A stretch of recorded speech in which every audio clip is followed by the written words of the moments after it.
Hi, my name is Haley Blanco, and today I will be talking about Psych in a film, specifically in Finding Dory.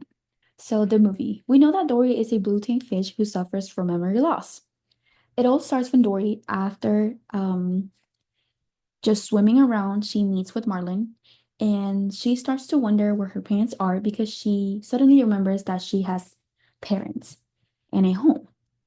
The movie is happening in the ocean, where then she goes to find her parents with her two friends, Nemo and Marlin. After a wild adventure, she was able to get reunited with her parents, and she mentions that this moment would be unforgettable, which is kind of satire. So, what disorder does Dory have?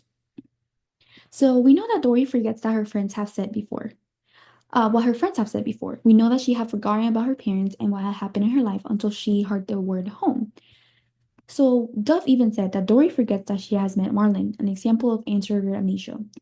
So, anterograde amnesia. It's a form of memory loss in which a person is unable to create new memories after it has started. In the US, Dory would have been diagnosed with Anterograde amnesia because Western medicine has become a cornerstone of health worldwide because it is based on evidence from scientific research. In the US, we take more importantly you getting diagnosed instead of the culture and the cultural values. However, in the other cultures, a diagnosis is arguably more difficult because they do not have the access um, and the resources to achieve this diagnosis. So, what are the stigmas in our culture about amnesia in general? Most people believe that it's associated with suffering and even disability, but most importantly, that it's untreatable. So, the evidence that Dory has in surrogate amnesia, based on the DSM, people that have these kind of amnesia are unaware of their memory problems. They forget each new event as they occur. And even Germack, a researcher, found out that patients with anterograde amnesia might fail to spontaneously encode new perceptual input, which again shows that people can can't really process their information to their long-term memory. And the evidence. So the evidence is that at the beginning of the movie, Dory does not understand that she has memory problems. It is not until the end where she says that she will never forget their adventure. And also, Dory forgets that she has met Marlin. Marlin has to introduce himself multiple times before she realizes that they are friends and they are together.